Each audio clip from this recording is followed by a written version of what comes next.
Cool. So the thing that intrigues me the most, I think right now, is Alexa for Business.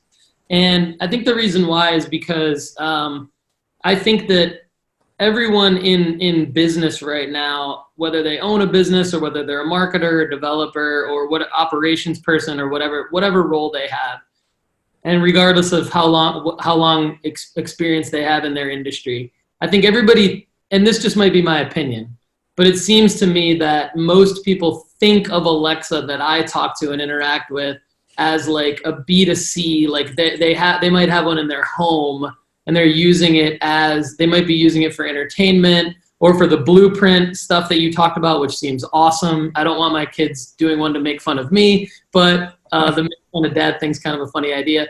But what I'm getting at is Alexa for Business is intriguing to me because I envision, and the skill that we built is one that allows marketers or business owners or whoever to just ask Alexa how their web traffic is doing rather than have to log into their analytics platform. And so we're just that. So Alexa for Business seems to have things that are super practical, like the ability to set up a conference room or schedule a conference room. Can you talk about, I guess, what Alexa for Business is now and sort of what is the goal for Alexa for Business in the long term? Is it a B2B? Is it a way for businesses to build, like for developers like us to build skills that help other businesses just be more productive? Is it a way for businesses to use pre-existing things that Amazon has built or already hooked up through blueprints, or is it all of the above? I'm just super intrigued by Alexa for Business. Yeah, this is how I would unpack it. So, I mean, you're absolutely right. Alexa was a consumer product. You could get Alexa in all sorts of different things. Echo just happens to be a hardware from Amazon that has Alexa in it. And we quickly heard from customers, hey, it reminds me of the bringing computers, PCs in the back door in large enterprises back in the day because the mainframes were taking too long, right? And then we started all bring our own laptops and then our own phones. And so we would hear that all the time of, hey, this is great. Like I'm bringing my Echo from home. So what happens when you're an enterprise and that's going on? You need a way to manage that, right?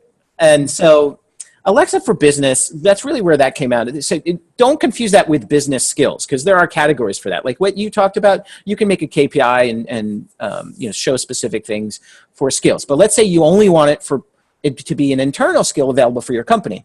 Then that's where an Alexa for Business comes in because you can enroll users in that. And what's great about that is once I'm enrolled, it also works on my consumer device. And so if I'm using the same kind of email, so let's say I'm at home, I'm getting my coffee in the morning before I go to work, I can ask for the KPI about the sales data for the Mid-Atlantic State District or something, and it's literally my Echo while I'm doing that, And it really came about, one, it's funny, two ways. One, we were just seeing a lot of that, and customers were saying we need a way to manage and deploy and do all of that and group things and look at specific rooms. And so Alexa for Business does all of that. But the other thing is, like, we were sitting around in Seattle, and you know how many years have probably been wasted in companies of trying to add somebody to a meeting or a dial-in number. So it's, Amazon's no different. We're all sitting around and we're like, why can't Alexa start the meeting? And then we're like, why can't she? And so that's where really this came about. So there's integration with Chime.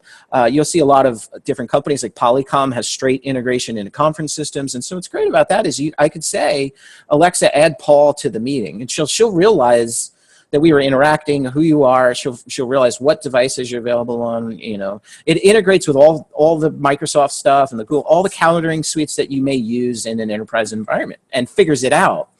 And then you could be like start the projector, all of those kind of stuff. And then there's integration with skills. So think about it. You could be like, Alexa, tell the help desk that the Wi-Fi is not working. Well, you wouldn't be able to talk without the Wi-Fi, but you know what I mean? Like the projector needs a new cable or something.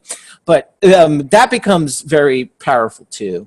And so that's really, you'll see Alexa for Business. It's an AWS service, by the way. So you could check all that about AWS, and you see it in the same console and all of that, which most enterprises are familiar with using Amazon Web Services. So it becomes a very familiar product there.